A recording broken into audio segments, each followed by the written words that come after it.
भगवान महावीर स्वामी की जय। आचार्य भगवंतों की जय। गुरु भगवंतों की जय। अब आपके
सबसे पहले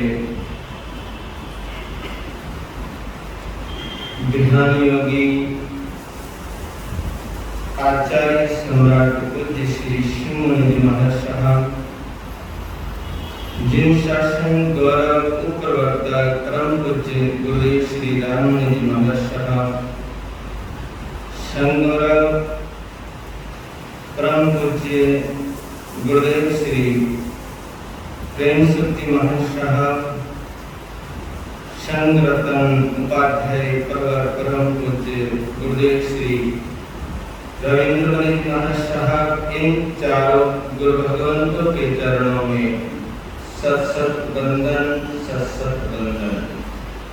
पाटल राजीव हिमाचल रतन परम पूज्य गुरुदेव श्री जितेंद्र महाराज साहब, तेजस्वी उपस्थित धर्म प्रेमी बंधुओं तथा माता बहनों, आप सभी का गुरु सुदर्शन हार्दिक हार्दिक अभिनंदन स्वागत करता हूँ। आज तलवारी आहट महापर्युषणों का छठा दिन है और आज छठे दिन आप सभी को पर्युषण महापर्व की हार्दिक हार्दिक बधाई एवं शुभकामनाएं, मंगल कामनाएं, क्योंकि जहाँ जहाँ भी श्रवण संस्कृति को मनाने वाले लोग रहते हैं, श्रावक और श्राविका रहते हैं, जो भी इन पर्वों की आराधना, जप, तप, त्याग, तपस्या, दान, शील, तप, भावना के माध्यम से कर रहे हैं, चाहे वो किसी भी माध्यम से कर रहे हैं, उन सभी वीर भव्य आत्माओं का दिल की गहराई से हार्दिक हार्दिक अभिनंदन है, हार्दिक हार्दिक अभिनंदन करता हूँ। श्री अंतगढ़ सूत्र की वाचना आप सभी बड़े प्यार और श्रद्धा भाव पूर्वक आप श्रवण कर रहे हैं। इसके लिए आप सभी को बहुत शाबाशी। उन भव्य आत्माओं का वर्णन सुनते सुनते अपनी जहाँ कोई कमी रह जाती है या अंदर कोई कलुषता या कमजोरी या कमी रह जाती है, हम अपनी आलोचना कर रहे हैं। इनके माध्यम से उन भव्य नव्य महान आत्माओं के माध्यम से और इस शास्त्र के माध्यम से, चाहे सुनने के माध्यम से, चाहे पढ़ने के माध्यम से, जो त्यागी हो गए, जो महापुरुष हो गए, जो अपने कर्मों को नष्ट कर मुक्ति के अंदर जाकर क्या हो गए, विराजमान हो गए, मुक्ति में चले गए, उनकी हम क्या करते हैं, उनकी अनुमोदना करते हैं। जो कि अनुमोदना करना समझो कि कर्मों की क्या करना, कर्मों की निद्रा करना, किसी तपस्वी की, किसी महापुरुष की, किसी भव्य आत्माओं की अनुमोदना करना। और अनुमोदना भी किससे करना, हृदय से करना, दिल से करना। जब हृदय से दिल से हम किसी महापुरुषों की अनुमोदना करते हैं तो कर्मों की निद्रा होती चली जाती है। जिन कमियों की वजह से, चाहे वो 18 पाप हो, जिन कमियों की, जो हमारे अंदर कमियां हैं, जो हमारे जीवन के अंदर जो कमियां हैं, वो कमियां, उन कमियों की हमारे को क्या करनी है, आलोचना करनी। क्या करनी है, उन कमियों की आलोचना करनी। अपने को देखना है कि जो मेरे अंदर कमी है, मेरे अंदर क्या कमी है, जिस कमी की वजह से मैं जब तब त्याग तपस्या नहीं कर पा रहा। ऐसी क्या कमी है मेरे अंदर, ऐसी क्या अंतराय है मेरे अंदर, जिनके प्रभाव से मैं शास्त्र वाणी या जिनवाणी श्रवण नहीं कर पा रहा। तो जिन कमियों की वजह से, चाहे वो 18 पाप हो, चाहे वो कषायों की चौकड़ी हो, किसकी चौकड़ी हो, कषाय। कितने कषाय हैं, क्रोध, मान, माया और लोभ। ये कषायों की क्या है, कषायों की चौकड़ी है। चाहे इंद्रियों का आकर्षण हो, चाहे इंद्रियों का आकर्षण हो, चाहे मोह का फैलाव हो, क्योंकि मोह एक ऐसी चीज है, मोह का फैलाव एक ऐसी चीज है कि बंदा चाहे संसार से निकलना, तभी संसार से निकल नहीं पाता। क्योंकि इतना फैलाव हमने क्या कर दिया है, इतना फैलाव हमने फैला दिया है, जिनकी वजह से हम अभी भी संसार की क्या कर रहे हैं, मोह की वजह से आदमी संसार की क्या करता है, संसार की यात्रा करता है। क्या करता है, संसार की यात्रा करता है। और मोह की वजह से संसार की यात्रा बढ़ाता भी है, संसार में भटकता भी है, संसार में अटकता भी है। क्योंकि ये एक ऐसी चीज है मोह, जो हमारे को संसार में भटका देता है। 84 लाख जीवा योनि में जन्म मरण जन्म मरण कराता रहता है। तो कौन कराता रहता है?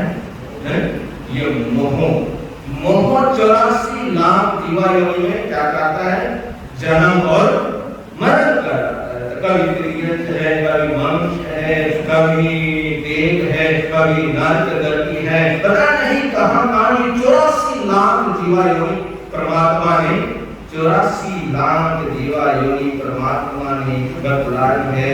ये भाव आ जाए हमारे अंदर कि धिक्कार है मुझको कि इतनी महान आत्माओं का वर्णन सुनने के बावजूद भी मैं संसार के आकर्षण से मुक्त नहीं हो पा रहा है, संसार के आकर्षण से छूट नहीं पा रहा हूं। ये क्या है? एक अंतराय है। अपनी आलोचना हो जाए। क्या हो जाए? अपनी आलोचना हो जाए, महापुरुषों की अनुमोदना हो जाए। अपनी आलोचना हो जाए और महापुरुषों की अनुमोदना हो जाए और अनुमोदना दिल से हो जाए, आलोचना हृदय से हो जाए।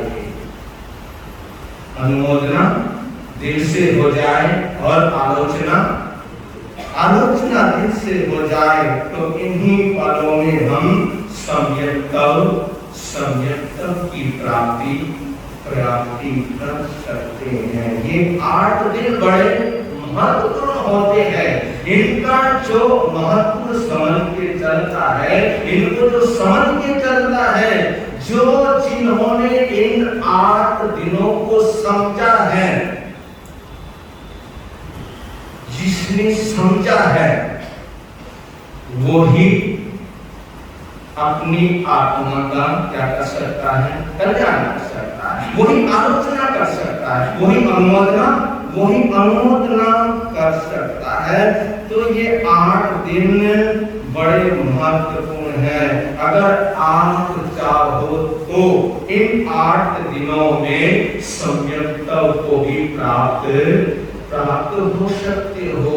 अगर आप चाहो तो इन 8 दिनों के अंदर अपनी अंदर का जो मैल है, अंदर का जो राग भाव है, अंदर का जो द्वेष भाव है, अंदर के जो 18 पाप है, उनको कम कर सकते हैं। संसार के सभी प्रपंचों को छोड़कर अपने दिल को धर्म से जोड़कर, संसार के सभी प्रपंचों को छोड़कर, लेकिन क्या करें? संसार के प्रपंच छूटते नहीं हैं, क्योंकि संसार है, संसारी जीव है, संसार में फंसा हुआ है। क्या करे? उसका भी ध्यान रखना है, इसका भी ध्यान रखना है, वहां भी जाना है, इससे ये भी लेना है, उसको वो भी देना है। ये देने लेने के चक्कर में संसार के प्रपंचों में हम अपने आप को क्या कर जाते हैं? अपने आप को भूल जाते हैं। संसार के सभी प्रपंचों को छोड़कर, अपने दिल को धर्म से जोड़कर, संसार के सभी प्रपंचों को छोड़कर अपने इस दिल को, अपने इस हार्ट को, अपने इस हृदय को धर्म से जोड़कर जो कर रहे हैं आराधना, मैं उनकी अनुमोदना करता हूं कि ऐसी आत्माएं भी है, ऐसी भव्य आत्माएं भी है जो संसार के प्रपंचों को छोड़कर इन 8 दिनों में क्या करते हैं? धर्म की आराधना करते हैं। श्रद्धा पूर्वक आज अंतगढ़ सूत्र में किन महान आत्माओं का वर्णन आ रहा है और किस महान आत्मा का विशेष वर्णन आ रहा है, हमने ये सुनना है। उसको सुनने से पहले कि इस महान आत्मा का वर्णन आ रहा है, उससे पहले वही आदि सुधर्मा स्वामी, जम्बू स्वामी और जिनका शासन चल रहा है, ऐसे महाप्रभु भगवान महावीर स्वामी का हम बड़े प्यार और श्रद्धा के साथ क्या करेंगे, जयकार लगाएंगे। और ये शासनपति भगवान महावीर स्वामी की, आइए सुधर्मा स्वामी भगवान की, आइए जम्बू स्वामी भगवान की। कल आपने विशेष जो वर्णन सुना था, वो विशेष वर्णन किसका था? अर्जुन मालिका का जो विशेष वर्णन था वो अर्जुन मालिका था। आज जो विशेष वर्णन आ रहा है इस सूत्र के अंदर, आज विशेष वर्णन है एवंता मुनि का। तो भावपूर्वक श्रवण कीजिए। पहले मूल पाठ का वाचन करते हैं, फिर हिंदी में प्रवेश करेंगे। तो बहुत अच्छा, अति उत्तम।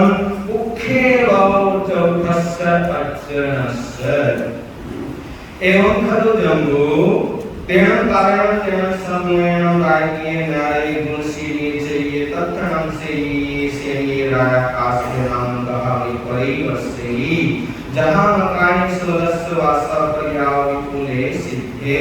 एवं खेमेति कहा नवरम काकंदी नारी सदस्य वासा पर्याव विपुले पहुए सिद्धे। एवं धीति हरे भी कहा वही काकंदी नारी सदस्य वासा पर्याव जा विपुले सिद्धे। एवं केदा से भी कहा वही नवरम सारे नरे वासवासाहि पर्याव विपुले सिद्धे। एवं हरि चंद्रे भी कहा वही सारे नरे वासवासा पर्याव विपुले सिद्धे। एवं आत्मतय भी कहा वही नवरत्राई किए नरे वासवासा पर्याव विपुले सिद्धे। एवं सुदर्शने भी कहा वही नवरम वाण्य गामी नरे विकलाश्रय चाहिए पंचवासा पर्याव विपुले सिद्धे। एवं पूर्ण धत्ते भी कहा वही वाण्य गामे नारे पंचवासा पर्याव विपुले सिद्धे। एवं सुमन धत्ते भी कहा वही सावत्थिये नारे बहुवासा पर्याव विपुले सिद्धे। एवं सुबैठे भी कहा वही सावत्थिये नारे सत्ताविसंवासा पर्याव विपुले सिद्धे। एवं इन्हें भी कहा वही राय की नारे बहुवासा पर्याव विपुले सिद्धे। उखे कर्णस्य अर्जुनस्य एवं व्यासी एवं खलु जम्बू तेन कालेन तेन समयेन वा पलाशपुरे न्यारे श्रीवरे उज्जाने तत्क्षणं पलाशपुरे न्यारे विजय नाम राया होता तत्क्षणं विजयस्य वर्णो श्री नाम देवी होता वर्णाओ तत्क्षणं विजयस्य वर्णो पुत्रे श्री देवी अर्थे कई पुत्रे नाम कुमारे होता सुकुमारे। तेन कालेन तेन समयेन समय भगवान महावीर जा श्रीमणे विहरे। तेन कालेन तेन समयेन सदस्य भगवान महावीरस्य देखे अंतेवासी इंद्र भुई जहाँ कण किए जा पलाशपुरे न्यारे कुछ जाओ अटरी। एवं जन्म अयोध्या कुमारे नाने जावी भूषे बहु दारिणी ये दारिया ही है डिम्भई ये डिम्भिया ही है कुमारी ही है कुमारिया ही है सत्य सम परिउदेश आओ के आओ पढ़े खमे ताजे इंद्र ठाणे तेरे वाक्य तेरे गोविंदारे ही है दारिया ही है डिम्भई ही है डिम्भिया ही है कुमारी ही है कुमारिया ही है सत्य सम परिउदे अभिर्माणे विहेरई। तैना तनु वयम पलाशपुरे न्यारे कुचनियम जावडमाने इंद्र खान से दूर सामंते नाम विहेरई दुबई। तैना से अयोध्या कुमारे भगवान वयम अदूर सामंते नाम किए वह मानव पासे का जेने भगवान वयम तेने वागए भगवता भगवं कोयम एवं व्यासी के न धनते तु देवी वा अट्टः तम तैनं भगवं कोयमे अयमुत्तम कुमार एवं व्यासी अमिहिणं देवानुया समना निदंता एया सनेया सम्यक जाप यारी उचनीय जाप रामो तैनं अयमुत्ते कुमारे भगवं कोयमे व्यासी एनं भक्ते तुभ्ये जानतां तुभ्यं भिक्खं दवावे इति कर्तु भगवं कोयम अंगुलिये गिहने ताजे सैनी देने हुआ गए दैनम साक्षी देवी भगवं कोयम जयमानं पासी पासिता हट तुठ आसनाओ रुद्रता जेने भगवं कोयम देने हुआ गया भगवं कोयम दिखुतो आयाहिनं कायाहिनं करे तावन्तेयं सेवन्तितानं सितारुलेनं संपान आदि स्वाधीनम पड़े आगे जाव बड़ी विसर्जयी तेरह से मुद्दे कुमारे भगवान गोयम एवं व्यासी कहिनं रहते तुझे परि सह तेरह भगवान गोयम ने आयुक्तम कुमारा एवं व्यासी एवं प्रभु देवा किया ममताए ये नमो से भगवान महागे आई करे जा संकौ कामी की ये पुरास पुरस नरस या श्री वने जाने आहा परिग्रह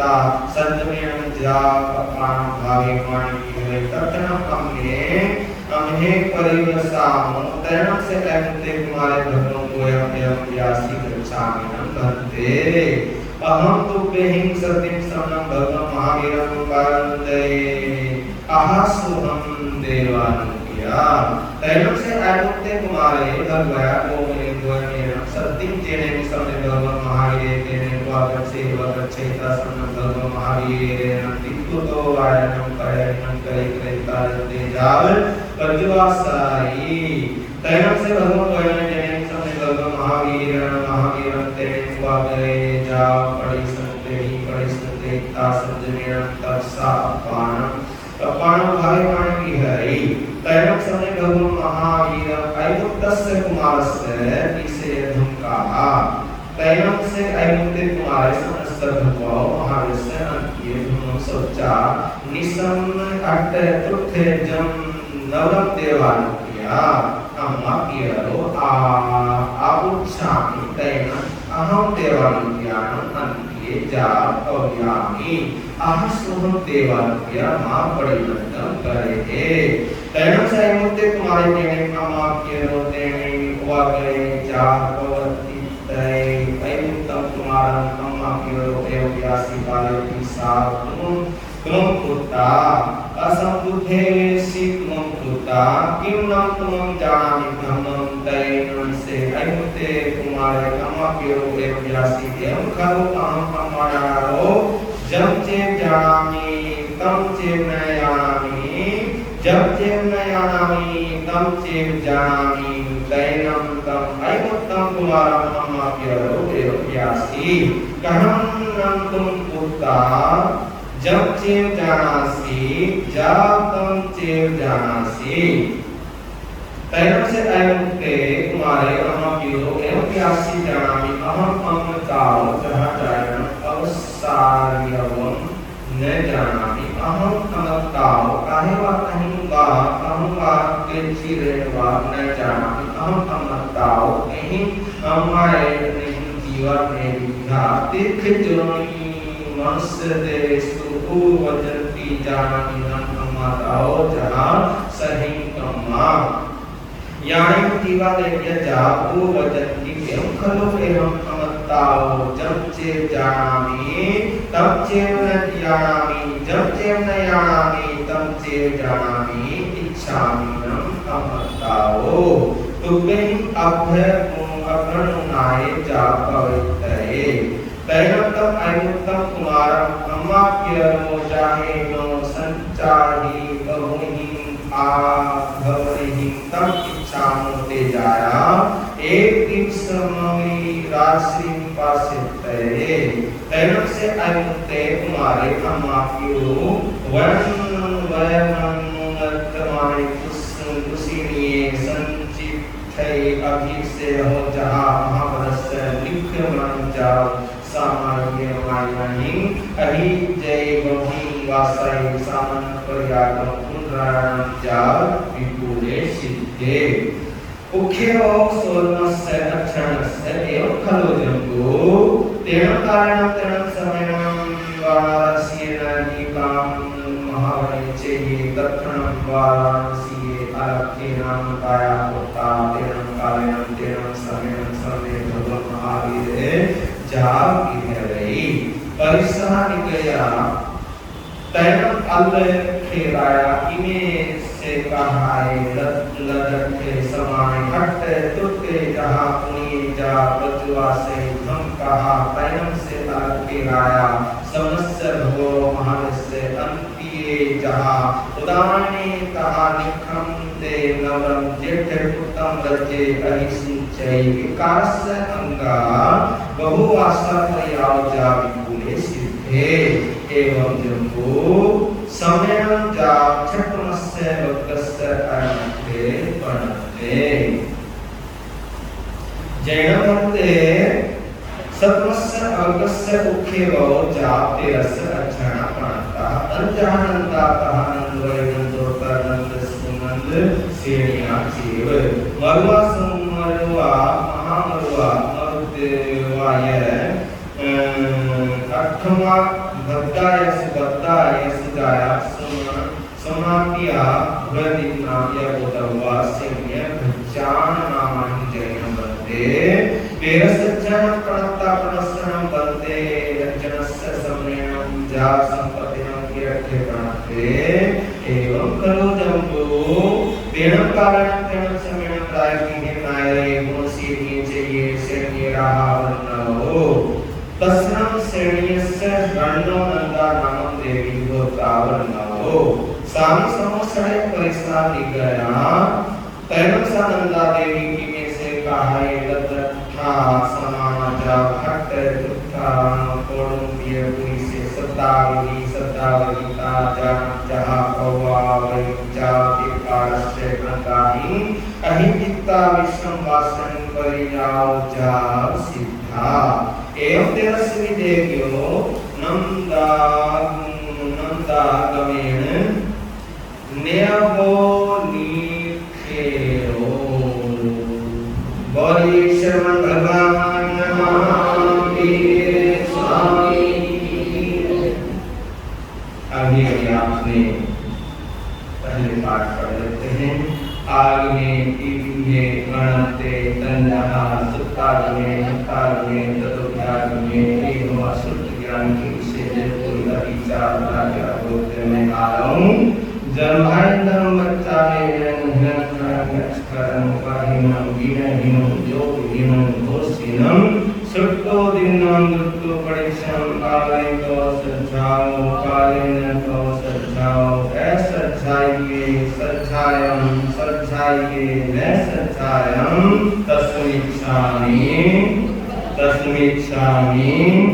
तस्मिच्छामि दुक्कडम। अभी आप सभी ने बड़े प्यार और श्रद्धा के साथ मूल पाठ का श्रवण किया। अब हिंदी में प्रवेश करें उससे पहले कुछ गीत की कुछ पंक्तियां हम सभी मिलकर बड़े प्यार और श्रद्धा के साथ गुनगुनाते हैं और इन पंक्तियों में अपने आराध्य अपने परमात्मा का स्मरण करते करते अपनी जिह्वा को भी हम हरकत में लेकर आएंगे। साथ में बोलेंगे तो अच्छा लगेगा, मुझे भी अच्छा लगेगा और आपको भी अच्छा लगेगा। कई बार सोचता हूँ पता नहीं कि मेरी बात आपको समझ आती है या नहीं आती, ऐसा लगता है मेरे को। बोलो मेरी बात को समझ आती है? आती नहीं आती? तो बड़े प्यार और श्रद्धा के साथ हम अपने परमात्मा को क्या करेंगे? याद करेंगे, उनका स्मरण करेंगे। हम सभी मिलकर भगवान स्वामी की महिमा का एक गीत गाएंगे। क्या गाएंगे? एक गीत गाएंगे। और वो गीत गीत नहीं, वो गाते गाते वो गीत गीता बन जाए। क्या बन जाए?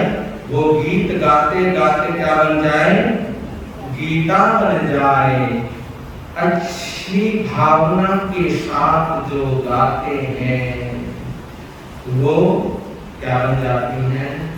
गीता बन जाती है। तो ऐसा लगे हमें कि हमारे आराध्य, हमारे परमात्मा, हमारे भगवान हमारे सामने बैठे हुए। कैसा लगे हमारे को गाते गाते? ऐसा लगे हमारे को कि हमारे आराध्य देव, हमारे परमात्मा अरहंत तीर्थंकर जो सिद्ध बुद्ध और मुक्त हो गए, ऐसे परमात्मा हमारे समक्ष क्या है? हमारे समक्ष विराजमान है, हमारे समक्ष बैठे हुए हैं। हम उन्हें दिल की निगाहों से देख रहे हैं। इसकी निगाहों से हमारे सामने हमारे आराध्य बैठे हुए हैं और हम उनको अपनी दिल की निगाहों से देख रहे हैं। अपने सामने उन्हें महसूस करते हुए, अपने सामने उन्हें अपने सामने महसूस करते हुए, उनके चरणों से अपने को जोड़ते हुए, उनके चरणों से अपने को जोड़ते हुए उन्हें क्या करेंगे? वंदन करेंगे, उन्हें नमस्कार करेंगे, उन्हें प्रणाम करेंगे। तो गाइए बड़ी श्रद्धा और भक्ति के साथ, देवादि देव मेरे चरण पड़ूं मैं तेरे, काटो चौरासी तेरे, मुक्ति के दाता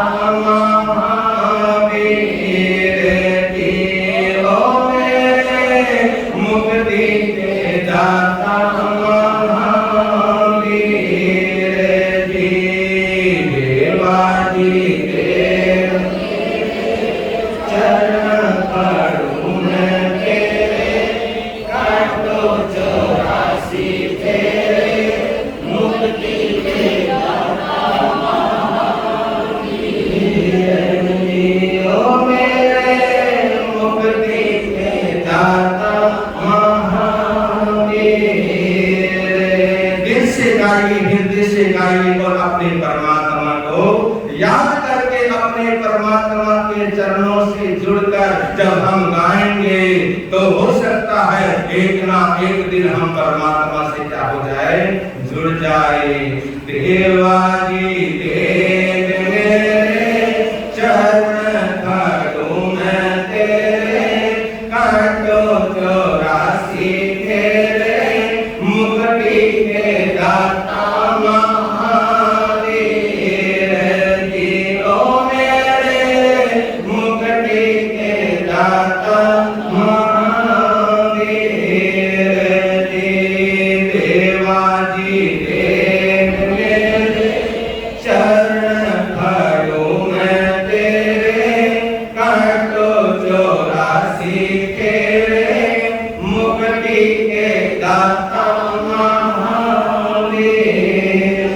कुंडलपुर में जन्म लिया था कृष्णा माँ के जाए, कुंडलपुर में जन्म लिया था कृष्णा माँ के जाए। राजा सिद्धार्थ बधाइयाँ देव देवियाँ आए, राजा सिद्धार्थ बधाइयाँ देव देवियाँ आए। खुशियाँ ने चार छपेरे उठ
मुक्ति के दाता महादेव।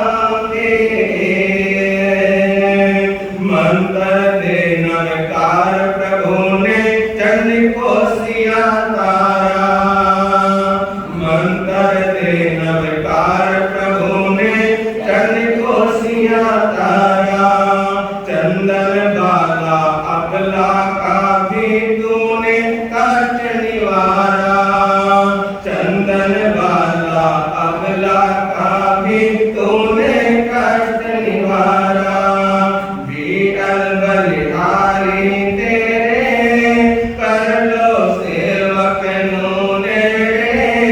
की गुण गावा तेरे मुक्ति के दाता महावीर जी।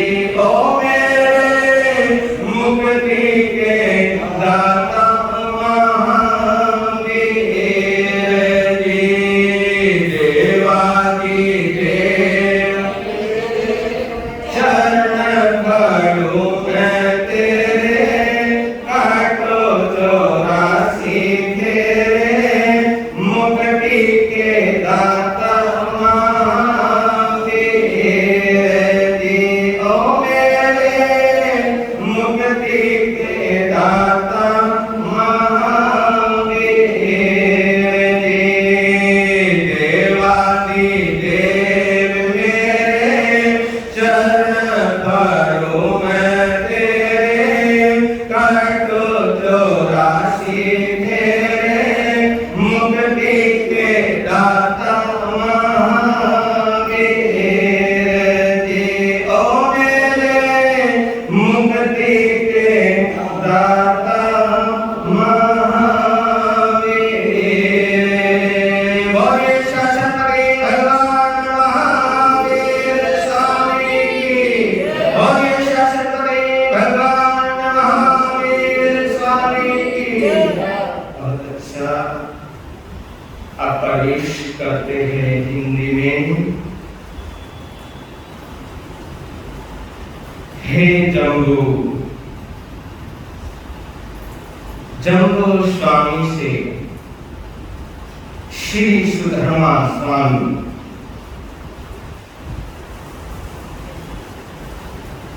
और सुधर्मा स्वामी से श्री जम्बू स्वामी कहते हैं कि हे मेरे गुरुदेव, हे मेरे आराध्य परमात्मा, आपने जो सुनाया वो मैंने सुना। लेकिन क्या करो परमात्मा, हे मेरे आराध्य गुरुदेव, जैसे जैसे आप सुनाते हो वैसे वैसे मेरी प्यास और बढ़ती जाती है। कहा कि भगवान छठे वर्ग के तृतीय अध्ययन में भगवान महावीर ने जो फरमाया था, जो सुनाया था, वह आपके श्री मुख से मैंने श्रवण किया।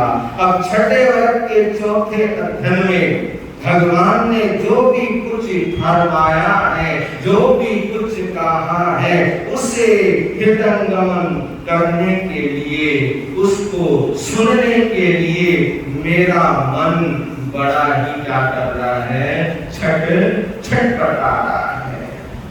अतः उसी का विवेचन अब कर मेरा मनोरथ पूर्ण कीजिए प्रभु, पूर्ण कीजिए प्रभु।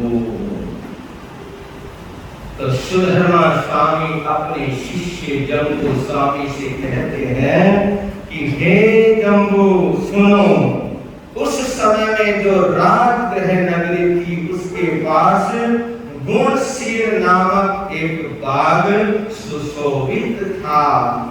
उस समय वहां सैनिक नामक राजा राज्य करता था। उन दिनों वहां काश्यप नामक एक गाथापति रहता था।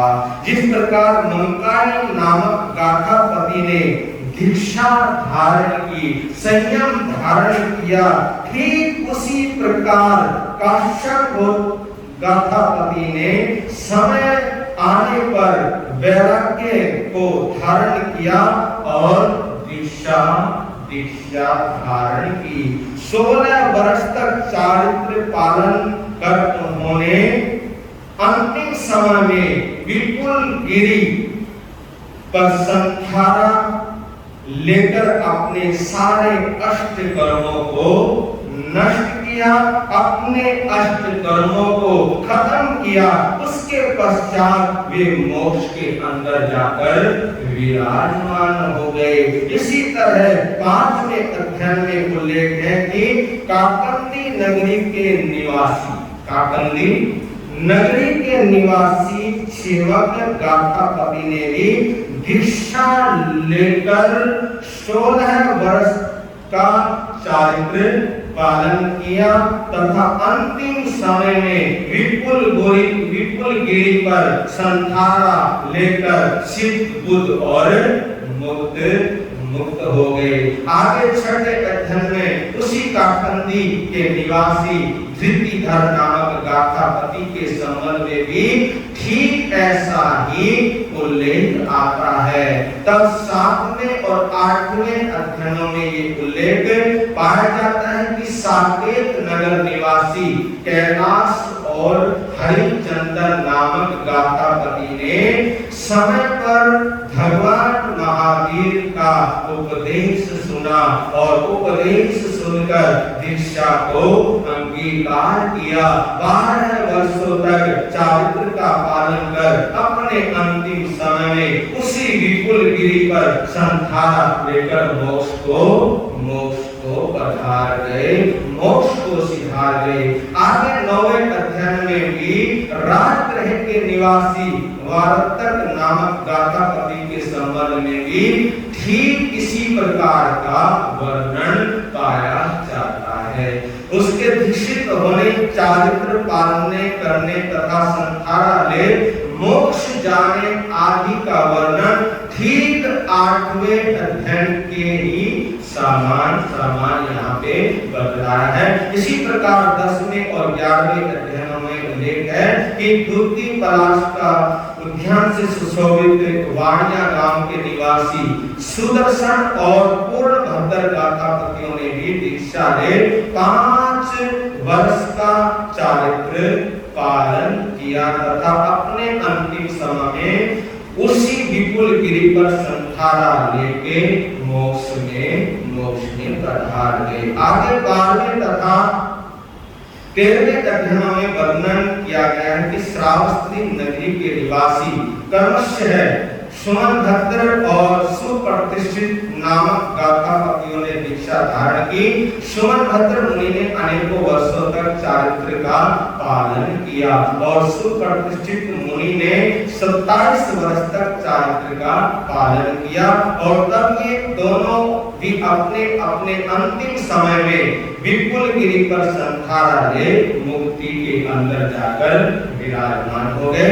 आगे के 4वें अध्याय में राजगृह के निवासी मेघ नामक गाथापति का उल्लेख आता है।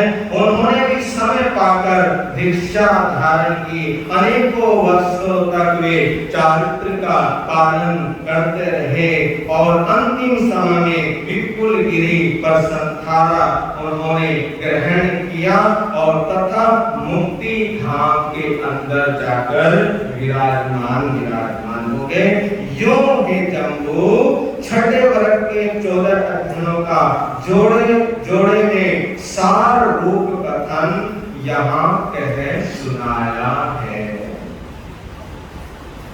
जम्बू स्वामी ने सुधर्मा स्वामी से फिर कहा कि हे भगवान, 6ठे वर्ग के 14 अध्यायों में जो वर्णन किया गया है उसका मैंने आप श्री के मुख से श्रवण श्रवण कर लिया है। अब अगले अध्याय में जो भी कुछ भगवान के श्री मुख से वर्णन किया है उसे सुनाने की क्या करे, उसे सुनाने की कृपा करे। तो सुदामा स्वामी कहते हैं कि हे जम्बू सुन, उसी काल में एक कोलासपुर नामक नगर था, जो श्री वन नामक एक परम मनोहर ज्ञान से सुशोभित था। उन दिनों वहां विजय नामक राजा राज्य करता था। उनकी रानी का नाम श्री देवी था।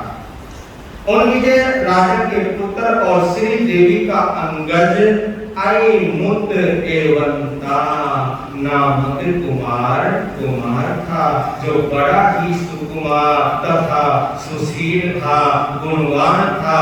एक दिन भगवान महावीर भव्य प्राणियों को धर्म का बोध करते कराते विचरण करते उसी कोलासपुर नगर के बाहर श्रीवन नामक बाग में पधारे। भगवान की भव रोग नाशिनी आज्ञा को प्राप्त कर उनके सबसे बड़े शिष्य, उनके सबसे बड़े शिष्य इंद्रभूति गौतम। जिस प्रकार भगवती सूत्र में वर्णन है, वैसे ही यहाँ कोलासपुर में धनी तथा निर्धनी सभी घरों में भेद भाव का जरा विचार अपने हृदय में न रखते हुए भिक्षा के लिए जाते हैं। कौन जाते हैं? कौन जाते हैं भिक्षा के लिए? पहली बार कोलासपुर में भगवान महावीर का क्या हुआ? पदार्पण हुआ। और जब पहली बार वहां पे पधारने के बाद इंद्रभूति गौतम अपने गुरु आराध्य परमात्मा के पास जाते हैं, हाथ जोड़कर प्रार्थना करते हैं कि प्रभु अगर आपकी आज्ञा हो तो मैं भिक्षा के लिए कोलासपुर के अंदर जाऊं। तो परमात्मा ने कहा शुभम देवानुप्रिया, जैसे आपको सुख हो वैसा करो। देखिए 14,000 संत के मालिक, कितने हजार? 14,000 संत के मालिक। और गोचरी को बोलो जिनके नीचे 14,000 संत है, शिष्य है, ऐसे संत इंद्रभूति गौतम कहाँ जा रहे हैं? गोचरी को जा रहे हैं, गोचरी लेने के जा रहे हैं। और देखिए सबसे पहले देखिए उनका विनय भाव देखिए, अपने गुरु के प्रति विनय भाव देखिए। 14 पूर्व के पाठी कितने ज्ञानी इंद्रभूति गौतम, लेकिन जब गोचरी के लिए जाते हैं तो विनय भाव के साथ अपने आराध्य गुरुदेव को वंदन करने के बाद उनसे गोचरी की आज्ञा लेते हैं। और फिर दूसरा सवाल है कि 14,000 संतों के मालिक इतने बड़े संत स्वयं गोचरी के लिए जाते हैं, क्या कारण है? ऐसा क्या कारण हो सकता है? तो कहते हैं कि बतलाते हैं हमारे महापुरुष कि पहला कारण तो ये था कि पहली बार कोलासपुर के अंदर भगवान महावीर स्वामी का पदार्पण होता है। तो इंद्रभूति गौतम ने सोचा कि पहली बार कोलासपुर के अंदर प्रभु का पदार्पण हुआ है, तो मैं स्वयं गोचरी के लिए जाऊंगा। कोलासपुर की नगरी का निरीक्षण परीक्षण करके आऊंगा। लोगों के कैसे भाव है, कैसे विचार है, इन भावों के साथ, इन विचारों के साथ बोलो गौतम स्वामी स्वयं गोचरी के लिए निकलते हैं। और कई बार होता है, देखिए बड़ों की बड़ी बातें होती है, बड़ों की बड़ी बातें होते हैं, क्योंकि बड़े जल्दी समझ जाते हैं। क्या कर जाते हैं? जो अनुभवी होते हैं, जो बड़े होते हैं, वो गृहस्थियों के भाव जल्दी समझ जाते हैं। तो इन्हीं भावों के साथ वो गोचरी के लिए निकले हैं। और दूसरा भाव कि कई बार होता है कि कई संतों की दृष्टि किसके ऊपर होती है? कई संतों की दृष्टि गोचरी के ऊपर होती है। इसके ऊपर सब बता रहा हूं आपको। कई संतों की गोचरी के ऊपर दृष्टि होती है। किसके ऊपर होती है? गोचरी के ऊपर दृष्टि होती है। लेकिन जो बड़े संत होते हैं, जो महान संत होते हैं, उनकी दृष्टि भावों के ऊपर होती है। किसके ऊपर होती है? भावों के ऊपर होती है। वो भाव परख लेते हैं, वो जान लेते हैं कि इस गृहस्थी के भाव कैसे है, यहाँ से कितना आहार पानी लेना है, कितना ठहराना है, तो वो भाव परख लेते हैं गृहस्थियों को। तो ये भी कारण हो सकता है कि इंद्रभूति गौतम स्वयं गोचरी के लिए गए। और यहाँ पर एक प्रेरणा और मिलती है हम संतों को। क्या मिलती है? कि ये नहीं है कि उन्हीं के घर जाना, जो धनाटे है, जो धनाटे है, जो पैसे वाले हैं, जो कोठी वाले हैं, जिनके घर के अंदर क्या मिलता हो, पकवान मिलते हो, उन्हीं के घर जाना। नहीं, ऐसा नहीं है। मध्यम कुलों में भी और सभी कुलों में गोचरी करते करते संत को जाना चाहिए। गोचरी का मतलब क्या होता है? पता है आपको गोचरी का मतलब क्या है? गौचरी मतलब गाय जब घास चरती है तो गाय ऊपर से घास खाती है। वो जड़ से नहीं उखाड़ती। किससे नहीं उखाड़ती? जड़ से नहीं उखाड़ती। इसलिए इसका नाम क्या है? गौचरी। तो वो थोड़ा घास लेती है, जड़ से नहीं कुछ उखाड़ती। इसी प्रकार जो संयमी संत होते हैं, साधु होते हैं, वो भी थोड़ा हर घर से आहार गोचरी लेकर आते हैं। इसलिए आप लेकर आते हैं कि दूसरे के ऊपर बोझ भी ना पड़े। तो इंद्रभूति गौतम अपने गुरुदेव से आज्ञा लेकर कहां पे? गोचरी के लिए पोलाशपुर की ओर जाते हैं।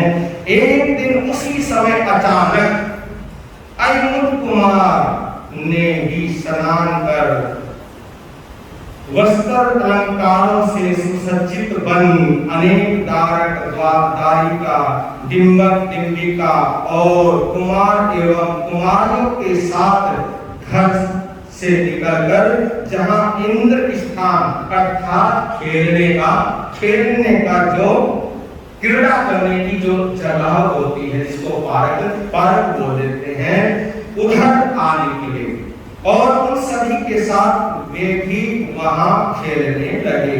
भगवान के सबसे बड़े शिष्य श्री इंद्रभूति गौतम स्वामी जी, जो कोल्हापुर नगर में सभी धनी निर्धनियों के घर में भिक्षार्थ आए हुए थे, उस दिन उस क्रीड़ा भूमि के निकट होकर प्रस्थान कर रहे थे।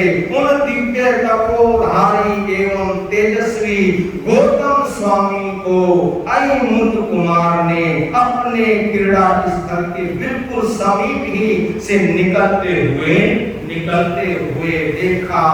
खेल को परे रखकर खेल को क्या कर दिया? खेल को छोड़ दिया। जब ऐसी भव्य मूर्ति, भव्य आत्मा के ऊपर अयमुत कुमार की दृष्टि पड़ी तो अपने खेल को क्या कर दिया? खेल को छोड़कर वह उनके पास आया और उनसे उनका परिचय पूछने लगा। इनसे इंद्रभूति गौतम से उनका परिचय पूछने लगा एवं उनके यूं इधर उधर घर फिरने का कारण पूछने लगा। देखिए, इंद्रभूति कहते हैं कि उनकी जो शरीर की जो लंबाई थी वो 7 हाथ ऊंची लंबाई की। कितने हाथ? 7 हाथ ऊंची लंबाई की। और जो हमारी लंबाई होती है कितनी होती है?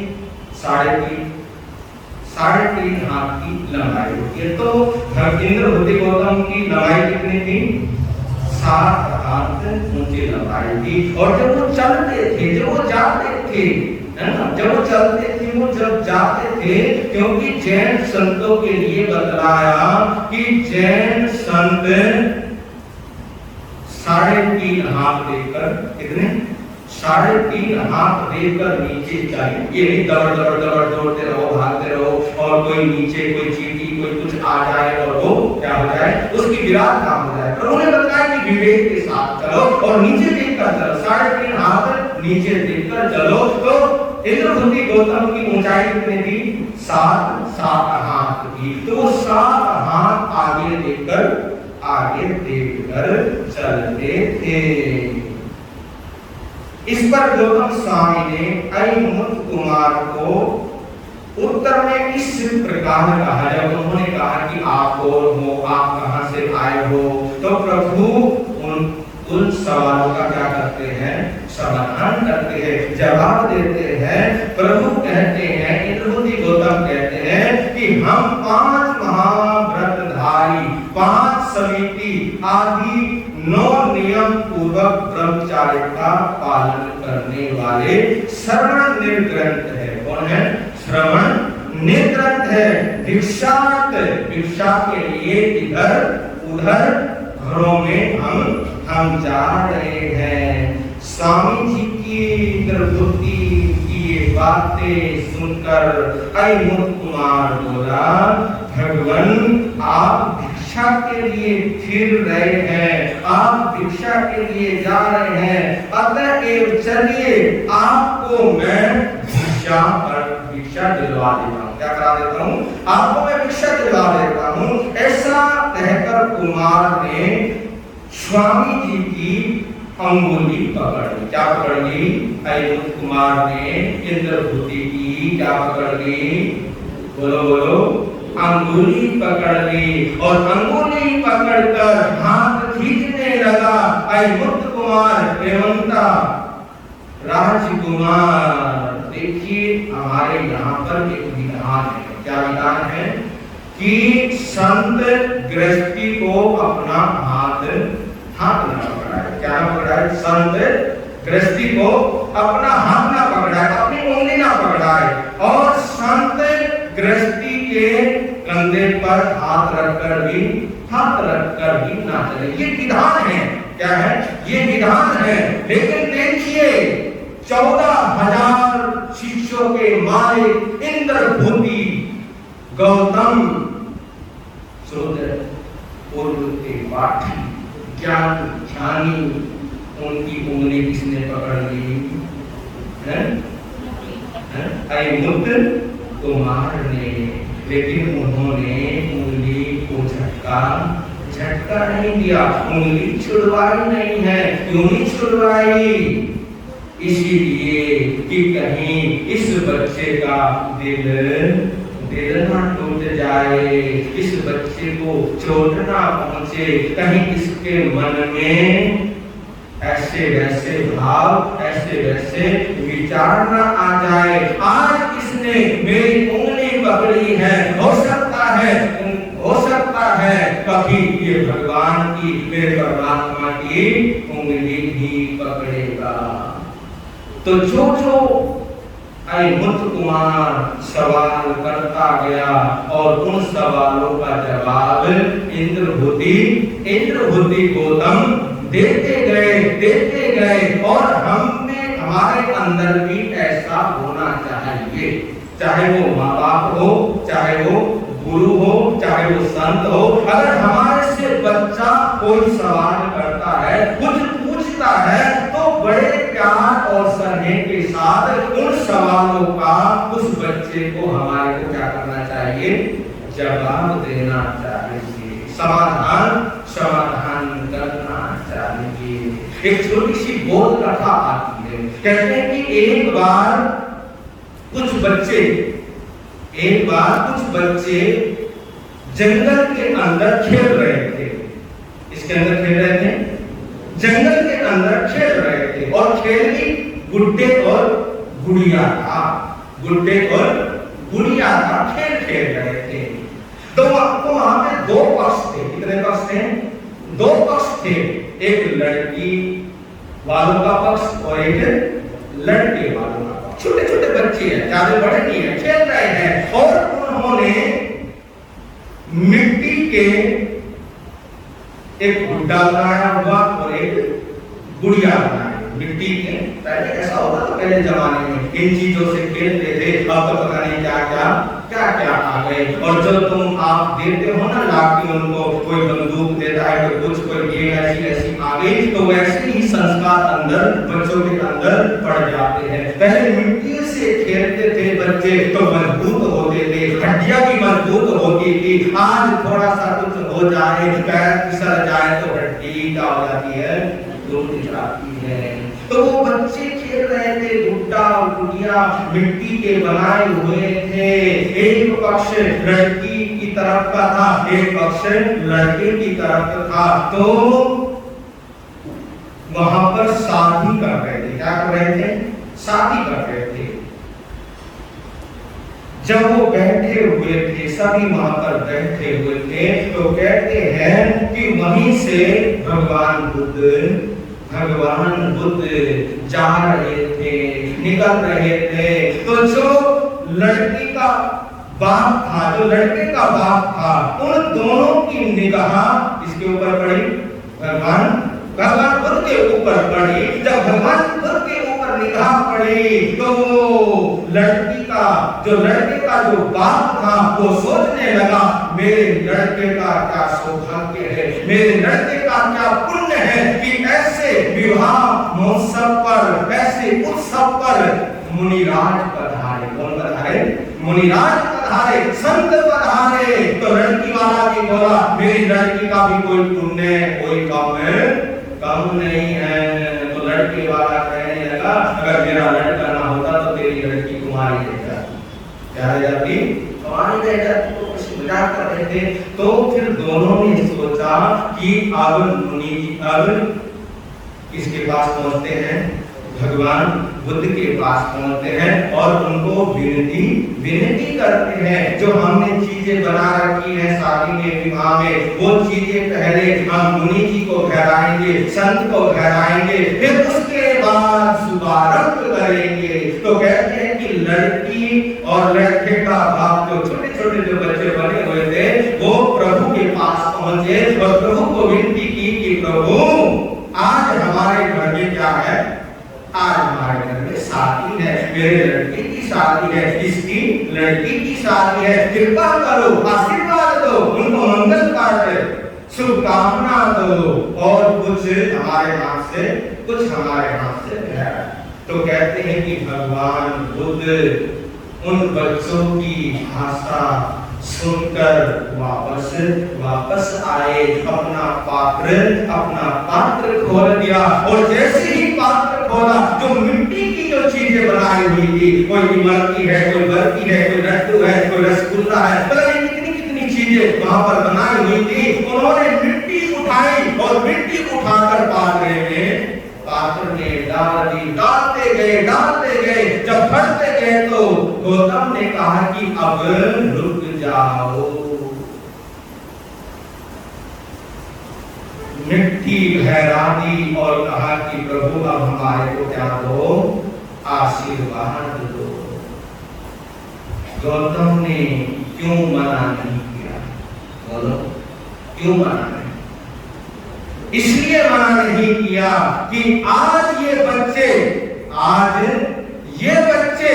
मिट्टी की इमरती, मिट्टी की मिठाई, आज ये मिट्टी की मिठाई ठहरा रहे हैं, कल ये दूध की मिठाई ठहराएंगे। इनके अंदर संस्कार आएंगे। तो बच्चों के अंदर संस्कार हमारे को डालने चाहिए और बच्चों का विशेषकर हमारे को ध्यान रखना चाहिए। बच्चों के अंदर कोई अगर ऐसी कोई बात आती है, कोई सवाल खड़ा होता है, तो उस सवाल का हमारे को जवाब देना चाहिए। तो अंगुली पकड़ ली इसने अयमुत कुमार ने और उन्हें अपने घर लेकर आ गया। कुमार की माता श्री देवी ने श्री गौतम स्वामी को अपने घर अतिथि के रूप में आए हुए देखकर बड़ी ही प्रसन्नता से, बड़ी ही खुशी विधि पूर्वक वंदन करती है, नमन करती है, ऊंच भावों के साथ अति ही निर्मल अंतःकरण से असन पान खाते स्वाते चारों ही प्रकार का आहार उन्हें क्या करती है, ठहराती है। तत्पश्चात अयमुत कुमार ने गौतम स्वामी को यूं निवेदन किया कि हे भगवान, आप कहाँ निवास करते हो? जब वो चलने लगे गोचरी लेने के बाद, तो क्या सवाल किया कि भगवान आप कहाँ रहते हो, आप अब कहाँ जा रहे हो, अब आप कहाँ निवास करते हो? उत्तर में गौतम स्वामी ने कुमार से कहा कि हे देवानुप्रिय, धर्म का फिर से उत्थान करने वाले और मोक्ष अभिलाषी मेरे धर्माचार्य एवं धर्मोपदेशक श्रवण भगवान महावीर इसी कोलासपुर नगर के बाहर स्थित श्रीवन नामक उद्यान में संयम और तपस्या से आराधना करते हुए आजकल विराजे हुए हैं। वहां मैं भी उनकी सेवा में रहकर काल यापन कर रहा हूँ। उनकी सेवा रहकर, उनके समीप रहकर मैं भी अपना जीवन क्या कर रहा हूँ, जीवन व्यतीत कर रहा हूँ। ये सुनकर कुमार बोला, भगवान मैं भी आपके साथ उन परम प्रभु के दर्शनार्थ आऊं, क्या मैं भी आपके साथ आपके गुरु के दर्शन कर सकता हूं क्या? तो आऊं तो क्या हानि है? स्वामी ने फरमाया कोई हानि नहीं है। जिस प्रकार तुम्हें सुख हो उसी प्रकार तुम वैसा करो। हमारे परमात्मा अरिहंतो सभी के हैं, इसके हैं, सभी के हैं। उनका दरबार सबके लिए क्या है, खुला है। कोई भी आ सकता है, कोई भी जा सकता है, कोई भी उनके दर्शन कर सकता है, कोई भी उनके मुखारबिन से वाणी सुन सकता है। तब अयमुत कुमार ने गौतम स्वामी के साथ भगवान महावीर के पास आकर उन्हें विधि विधान के साथ वंदन किया। इतना ही करके कुमार चुप न रहा, वह उनकी सेवा में संलग्न हुआ। इधर गौतम स्वामी ने भगवान के पास आ रहे आहार दिखाया, जो आहार पानी लेकर आए हैं गौतम स्वामी जी, वो आहार किनको दिखाया, प्रभु को दिखलाया। फिर भोजन ग्रहण कर लेने पर संयम और तपस्या में अपनी आत्मा को संलग्न किया। उधर भगवान महावीर अयमुत कुमार को धर्मोपदेश देने लगे। धर्मोपदेश श्रवण कर कुमार का हृदय बांस उछल पड़ा। उसे हृदयंगम कर यह भगवान से यूं बोला, भगवान मैं माता पिता से पूछ कर आऊंगा, मैं अपने माता पिता से पूछ कर आऊंगा और आपके पास दीक्षा ग्रहण करूंगा। भगवान ने फरमाया, हे देवानुप्रिय, जिस प्रकार तुम्हें सुख प्राप्त हो उस प्रकार तुम करो, परंतु किसी भी शुभ काम में देरी मत करो, विलंब मत करो। तदंतर कुमार अयमुत अपने माता पिता के पास आकर बोला, हे मेरे माता पिताजी, मैंने आज प्रभु का साक्षात किया। क्या किया? आज मैंने अरिहंत परमात्मा का आज मैंने क्या किया? साक्षात किया, मैंने उनके दर्शन किए माँ। क्या उनका भव्य ललाट चेहरा था, क्या वो दिखते थे, क्या उन्होंने मेरे से मीठी मीठी बातें की, क्या उन्होंने मुझे ज्ञान दिया। हे माँ, आज मैंने परमात्मा के क्या किए, दर्शन किए। उन्होंने मुझे सर्वोपदेश दिया, जिससे मेरा हृदय संसार से विरक्त हो चुका। संसार से क्या हो गया, मैं अब संसार से विरक्त हो चुका हूँ माँ। कृपा कर अब आप मुझे आज्ञा प्रदान करे। आपकी आज्ञा प्राप्त होने पर मैं भिक्षा ग्रहण करना चाहता हूँ। कुमार की बात सुनकर माता पिता बोले, एकदम से धड़कने क्या हो गई, आपकी भी बढ़ती है धड़कने जब आपके कोई पोता पोती या कोई बेटा बेटी कहे कि मुझे क्या लेनी है, भिक्षा लेनी है। ना ना बेटा, ऐसे नहीं करना, हम तुम्हारे बिना कैसे रहेंगे, तुम्हारे बिना हम जी कैसे पाएंगे, ऐसा नहीं करना। तो धड़कने बढ़ गई। जब धड़कने बढ़ने लगी, कहा पुत्र तुम अभी बालक हो। क्या हो पुत्र, तुम अभी बालक हो, अततज्ञ हो, अभी तुम जानते नहीं हो, धर्म के मर्म को तुम अभी जानते नहीं हो, पहचानते नहीं हो। इस पर कुमार बोला, मेरे परम पूज्य माता जी एवं पिताजी, जिसको मैं जानता हूँ। क्या बोला, सुनने वाली बात है। वंदन करने के बाद हाथ जोड़कर विनय भाव के साथ मुक्त कुमार अपने माता पिता से बोला कि हे मेरे माता पिता, सुन लो। क्या करो कि सुन लो, जिसको मैं जानता हूँ, जिसको मैं जानता हूँ उसी को मैं नहीं जानता।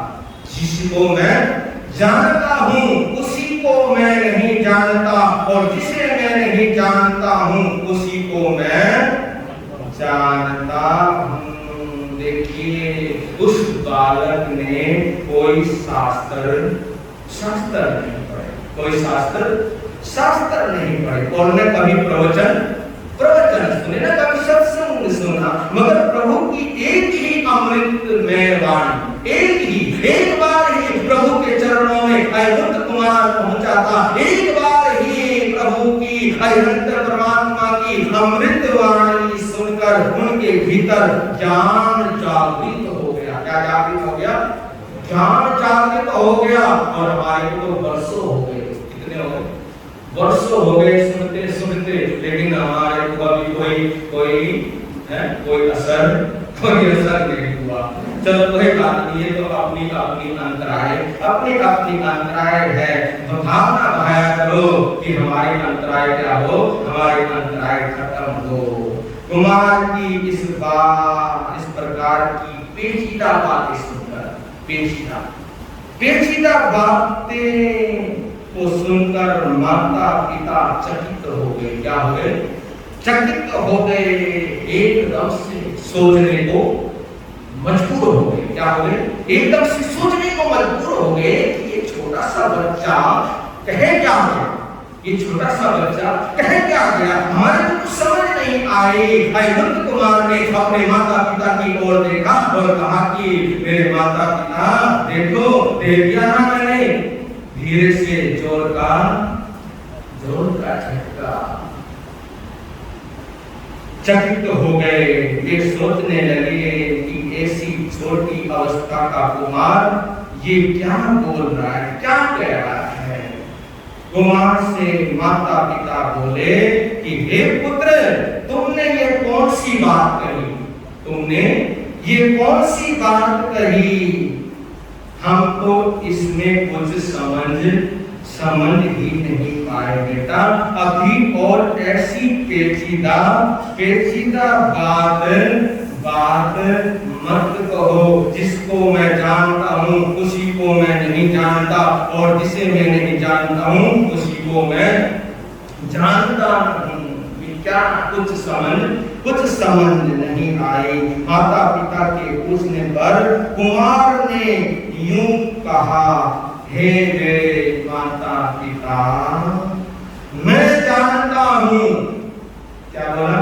सवाल का जवाब दे रहे हैं। कहा कि हे मेरे माता पिता, मैं जानता हूं कि जो जन्मा है, जिसका जन्म हुआ है, वह एक ना एक दिन अवश्य जरूर मरेगा। क्या बोला? मैं जानता हूं, ये बात मैं जानता हूं और ये बात मैं समझ गया हूं कि जो जन्मा है वो एक ना एक दिन अवश्य जरूर मरेगा, इस संसार से एक ना एक दिन जरूर जाएगा। परंतु मैं ये नहीं जानता कि किस समय, कहां, कैसे और कितने समय के पश्चात मरेगा। कितने समय के पश्चात मरेगा, कब, किस जगह और कितने समय के पश्चात मरेगा। पुनः मेरे प्राण पूज्य माता पिताओं, मैं ये नहीं जानता कि किन कर्मों के द्वारा जीव नरक, त्रियंच, मनुष्य और देव गति में जन्म धारण करता है। किन कर्मों के कारण जीव जन्म देव गति में, मनुष्य गति में, त्रियंच गति में, किन कर्मों के कारण मनुष्य जन्म धारण करता है। पर हाँ, इतना तो मैं अवश्य जानता हूं कि जैसे भी जिसके कर्म होते हैं, जैसे भी जिसके कर्म होते हैं, उन कर्मों के अनुसार ही जीव को त्रियंच, देवलोक, मनुष्य गति क्या होती है, मनुष्य गति प्राप्त होती है। जो जैसे जिसके कर्म, उन कर्मों के अनुसार ही उनको क्या होती है, गति प्राप्त होती है। अतः अब तो आप मेरी बात को अवश्य ही समझ गए होंगे। मैंने इसीलिए कहा था कि जो मैं जानता हूं उसको मैं नहीं जानता और इसे मैं नहीं जानता हूं उसे मैं जानता हूं। मुझे अब तो बहुत हो गई। आपकी आज्ञा प्राप्त होने पर मेरी तो अब दीक्षा ग्रहण, बोलो दीक्षा ग्रहण करने की प्रबल इच्छा है। इस पर फिर भी उसके माता पिता ने उससे अनेकों प्रकार के अनुकूल तथा प्रतिकूल वचनों से समझाने की भरपूर चेष्टा की कि मान जा, लेकिन जिसका वैराग्य होता है।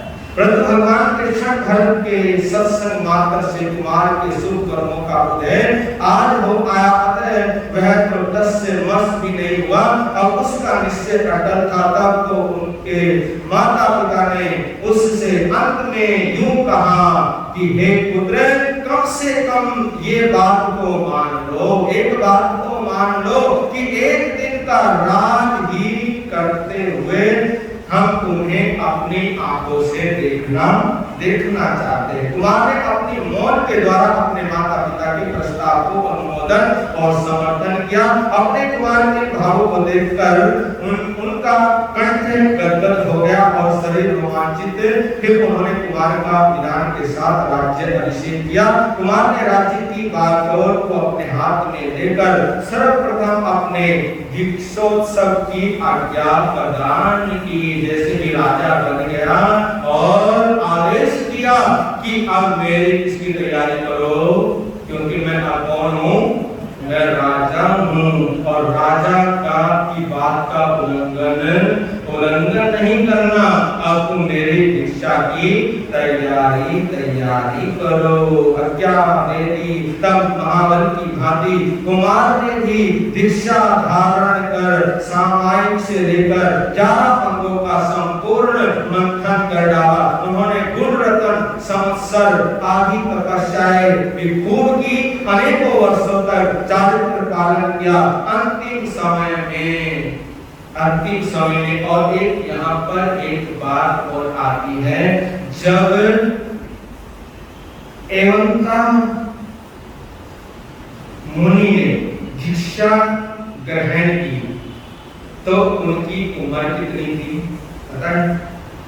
8 साल की उम्र। कितने साल की थी? 8 साल की उम्र में उन्होंने प्रभु चरणों में दीक्षा अंगीकार की। इसलिए कहते हैं उम्र जो संयम लेते हैं वहां पर उम्र का कोई हिसाब नहीं होता। हाँ, एक बात वहां पे देखी जाती है कि जो दीक्षार्थी है, जो दीक्षा लेने जा रहा है, उसका वैराग्य कैसा है वो देखा जाता है, वहां पे उम्र नहीं देखी जाती। तो कहते हैं कि 8 साल की उम्र में अयमुक्त कुमार ने प्रभु के चरणों में दीक्षा अंगीकार की। अयमुक्त कुमार से एवंता मुनि बन गए। और दीक्षा के उपरांत, दीक्षा लेने के बाद जंगल में सोच के लिए कुछ साधु संतों के साथ, बड़ों के साथ, स्थिर संतों के साथ जंगल में वो सोच के लिए जाते हैं। जंगल में, क्योंकि वो तो पहले जंगल में रहते थे, भगवान कहाँ रहते थे? जंगल में ही विराजते थे, उद्यान में, बाग के अंदर विराज रहे। तो वहां से सोच के लिए दीक्षा के उपरांत वो निकलते हैं। सभी मुनिराज, स्थिर मुनिराज सभी सोच के लिए इधर उधर जाने लगे। लेकिन देखिए वो बाल मुनि, एवंता मुनि, पहले कुछ दिन पहले बरसात हुई थी। क्या हुई थी? बरसात हो चुकी थी। तो उस बरसात का पानी एक जगह पर इकट्ठा हो रखा था। बहुत पानी था उसके अंदर, इकट्ठा हो रखा था। तो उस पानी के पास ही देवता मुनि क्या हो गए? खड़े हो गए। और खड़े होकर देवता मुनि उस पानी को निहारने लगे, देखने लगे। और पता नहीं मन में क्या आया, हाथ में पात्र था, हाथ में पात्री थी, और वो पात्र झोली से निकाली और झोली से निकालकर उस पानी के अंदर छोड़ दी। और वो भी कच्चा पानी। क्या बोलो? कच्चा पानी। संत को क्रिया लग जाता, क्या लगता है? कच्चे पानी से संत को क्रिया लग जाता। लेकिन देखिए देवता मुनि उस कच्चे पानी में क्या डाल दी? पात्री डाल दी। और पात्री डालकर उस पात्री को अपने हाथ से हिलाने लगा, डुलाने लगा, खुश होने लगा, प्रसन्न होने लगा और कहने लगा, गाने लगा, मेरे नाम तेरे, मेरे नाम तेरे, मेरे नाम तेरे, मेरे नाम तेरे। अपने नाम उस पात्री को क्या बनाया? नाम बनाया। और नाम बनाकर अपने हाथ से उसको तिराने लगा। वो स्थिर मुनि, जो बड़े बड़े मुनि थे, जो बड़े बड़े संत थे, जो बेले बेले की क्या करते थे? साधना करते थे, जो अपने को बड़े समझते थे, वो संत आए और एकदम से उसको ये काम करते हुए देखा। एकदम मत्था ठोका और अपने प्रभु को ही कहने लगे कि पता नहीं प्रभु के मन में क्या आए, भगवान के मन में क्या आए। इस बाल मुनि को क्या कर दिया? बाल मुनि तो दीक्षा दे दी, इसको दीक्षा दे दी। इसको मुनियों की दिनचर्या क्या होती है इसको तो ये भी मालूम नहीं है कि कच्चे पानी में हाथ नहीं डालते। इसको तो ये भी मालूम नहीं है। उसको कोसने लगे। इसको कोसने लगे। एवंता मुनि को कोसने लगे और फटाफट वहां से निकले और कहां पहुंच गए? परमात्मा के पास पहुंच गए। और परमात्मा के पास पहुंचकर हाथ जोड़कर कहने लगे कि परमात्मा एक सवाल है। क्या है? एक सवाल है परमात्मा, जिस एवंता को आपने दीक्षा दी वो एवंता कौन से भाव में मुक्ति को प्राप्त करेगा? क्या सवाल किया कि कौन से भाव में वो मुक्ति को प्राप्त करेगा? तो प्रभु ने अनंत परमात्मा ने कहा कि हे मेरे मुनियों, हे मेरे संतों, वो इसी भाव में केवल ज्ञान और मुक्ति को प्राप्त करेगा। ऐसे भावी केवली और जो मुक्ति में जाने वाली जो जीव आत्मा है उसकी तुम निंदा मत करो, उससे तुम क्या करो? क्षमा याचना करो। जब भगवान से सुना तो एकदम फिर जाके ठंडे क्या हुए? ठंडे हो गए। तो ठंडे जब हो गए तो एवंता मुनि से उन्होंने क्या की, क्षमा याचना की।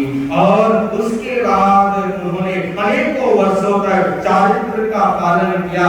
अंतिम समय में विपुल गिरि पर संखारा ले मोक्ष धाम में जाकर विराजमान हो गए। श्री जम्बू स्वामी ने श्री सुधर्मा स्वामी से कहा, भगवान छठे व्रत के 15वें अध्याय में जो वर्णन था वह आपने कृपा करके मुझे कह सुनाया, उसका ध्यान धारणा और निधि ध्यान पूर्वक मैंने मनन किया। आगे इसी व्रत के 16वें अध्याय में वर्णन है, उसे जानने की मेरी उग्र इच्छा है। वस्तु उसी को फरमाने की अनुकंपा करें आप अब मुझ पर दिखाए। तो कहा कि हे जम्बू सुनो, भगवान महावीर के समय में काम महावन नामक बाग से सुशोभित एक वाराणसी नगरी थी।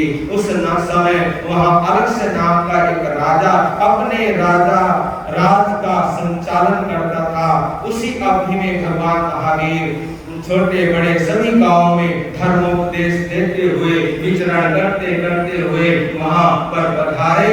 भगवान की पधारनी उसी बात में हुई। सारे नगर में बिजली की भांति आपके स्वागमन का सुसंवाद पहुंच गया।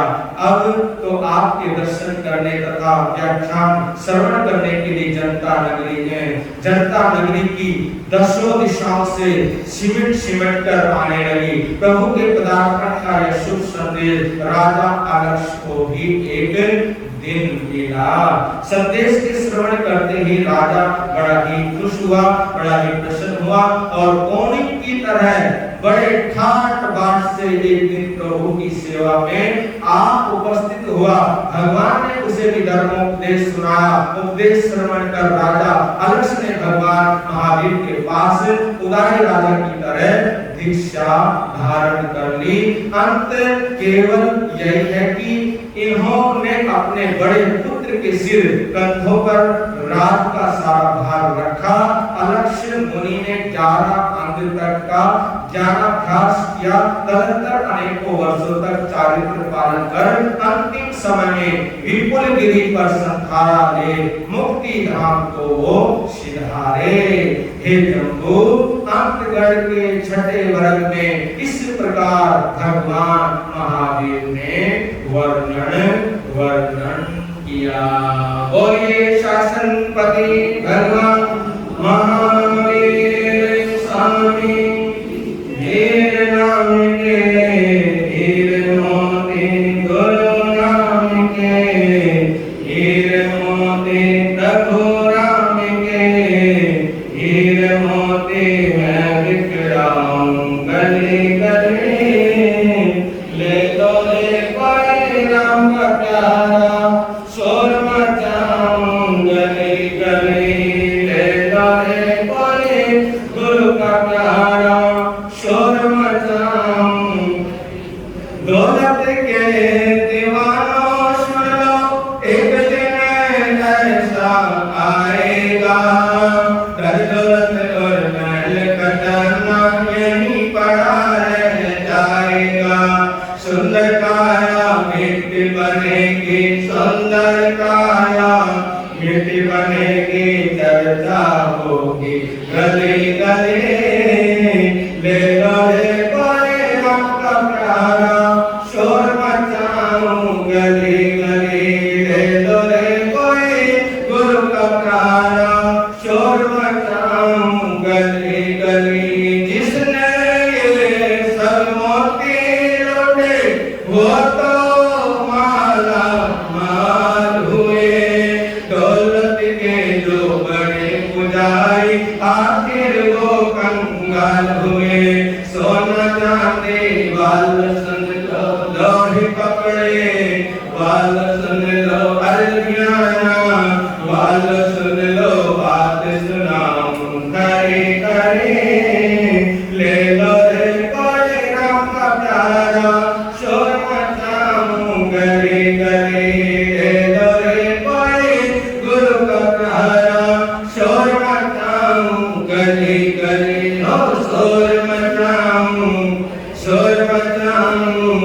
सुरवतनम गली गली।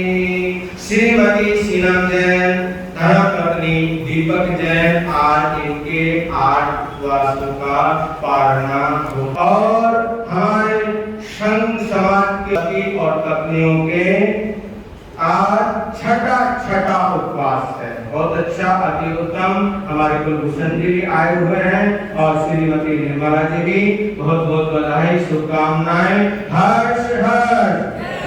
और डुगरी से इतनी दूर से जो आते हैं एक बहन श्रीमती इंदु जैन, धर्म पत्नी श्री सुशील कुमार जैन, आज इनके उपवास का छठा दिन है। बचना ले रहे हैं। हर्ष हर्ष। और श्रीमती नीना जैन, श्री धर्म पत्नी श्री दीपक जैन, आज इनके आंगियों का 8वां दिन है। श्री पदम जैन हनुमान, आज इनके आंगियों का 6वां दिन है। और एक 28 गुप्त चल रही है। बहुत अच्छा। अब एकासनों के नाम ले लेते हैं। श्रीमती रजनी जैन, श्री हरदीप जैन, इनके एकासनों का आज 23वां दिन है। 23वां दिन है। खड़े हो जाइए, पचकान ग्रहण कीजिए। हर्ष हर्ष। बहुत अच्छा। और श्रीमती मीनू जैन, धर्म पत्नी श्री सुनील कुमार जैन, संघ के प्रधान, आज इनका 9वां एकासना है। और श्रीमती रेणु जैन, धर्म पत्नी श्री गौतम जैन, आज इनका 9वां एकासना है। दोनों को पहचान दीजिए। बहुत अच्छा। और श्रीमती कांता जैन, श्री विमल जैन, धर्म पत्नी विमल जैन, आज इनके एकासनों का 8वां दिन है। हाँ जी, सामने खड़े पहचान दीजिए। श्रीमती इंदु जैन, धर्म पत्नी श्री प्रमोद कुमार जैन, आज इनके एकासनों का 6वां दिन है। पहले आंगिल की 28 भी कर चुके हैं। और श्रीमती पूनम जैन, श्री धर्म पत्नी श्री राजेश जैन, आज इनके एकासनों का 6वां दिन है। श्रीमती निशा जैन, धर्म पत्नी श्री एकासना 6वां दिन है। श्रीमती प्रोमिला जैन, श्री अरिहंत जैन, आज इनके एकासनों का भी 6वां दिन है। वो स्थान ग्रहण करने जा रहे हैं। और जो जो तपस्या में लगे हैं, जो जो तपस्या कर रहे हैं, उन तपस्वियों का सभी की अनुमोदना करता हूँ। बहुत बहुत मंगल कामना, शुभकामना देता हूँ। और एक नाम इसमें छूट गया है, साथ श्री नन जैन, है ना? अमन, हाँ अमन, एक दिन एकासना, एक दिन एकासना।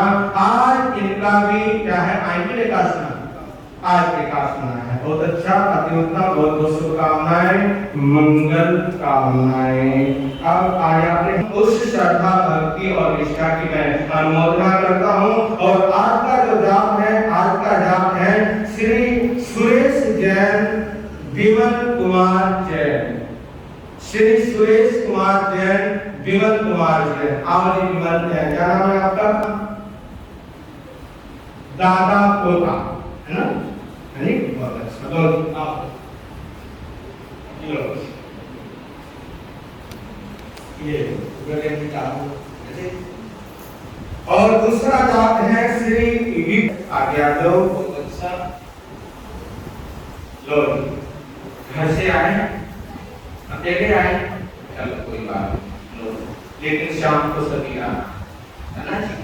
ठीक है, बहुत अच्छा। तो ये दोनों परिवार के सदस्य आपके समक्ष, अच्छा एक जाप और है, मैं भूल गया, समय रखना।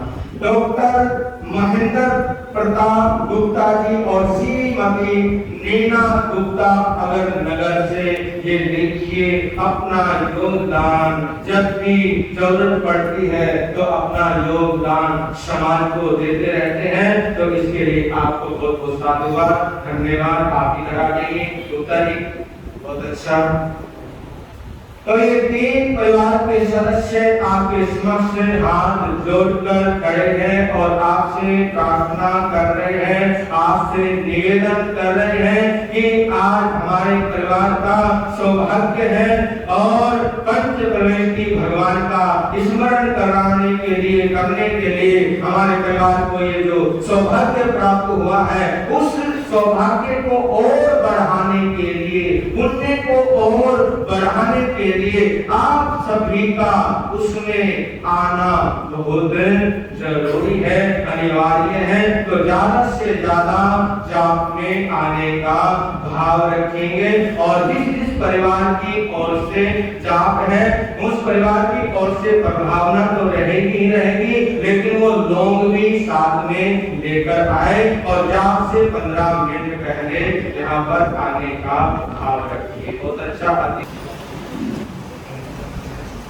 परम श्रद्धेय परम पूजनीय जनजातीय आस्था केंद्र शिवाचार्य हिमाचल श्री जितेंद्र मुनि महाराज, मधुर वक्ता श्री रजत मुनि महाराज, विद्यादासी श्री तेजस मुनि महाराज खाने के तीन के चरणों में कोटि कोटि बंदन एवं सुख साधा मिलते हैं और आपके स्वस्थ की मंगल कामना करते हैं। आप सभी को सादर जय हिंद। आज छठे संकल्प है, आप सभी को हार्दिक हार्दिक बधाई।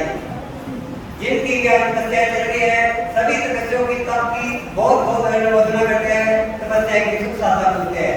आगे भाव रखने की और आगे बढ़ने की मंगल कामना करते हैं। शासन देवी सभी तपस्याओं की तप करने की शक्ति दान करे। तपस्या करने वालों का धन्यवाद धन्यवाद। सभी तपस्याओं के तप करने वालों का धन्यवाद धन्यवाद। जिन शासन की शान बढ़ाने वालों को धन्यवाद धन्यवाद। आज की प्रार्थना का श्री विजय कुमार जैन, श्रीमती किरण वाला जैन, रायपुर वालों की ओर से श्री राम का हार्दिक हार्दिक अभिनंदन करते हैं। और कल का जाप रहेगा श्री प्रमोद जैन। स्वामी दुनिया के सभी महापुरुषों की नमो अरिहंतानं नमो सिद्धानं नमो आयर्यानं नमो जयानं नमो प्रदिशं सावनेश पंचनमो कारसमो कामण शरणं यानं सर्वेषु वर्णं भवै मंगलम् चतारि मंगलपर्यन्ता मंगलं सिद्धा मंगलं साहु मंगलं केवली प्रणतो धम्म मंगलं चतारि लोकोत्तमा यन्ता लोकोत्तमा सिद्धा लोकोत्तमा साहु लोकोत्तमा केवली प्रणतो धम्म लोकोत्तमा चतारि शरणं कवचे अरन्ते साहु शरणं कवचे केवली प्रणतं धम्मं शरणं कवचे हरिहंता जी का शरण, सिद्धा जी का शरण, साधु का शरण, केवली कृपया दया धर्म का शरण, चार शरण शरण कोई होगा जो हमें दानी करे आचरण, उसका आदर अमर पद होगा, उसका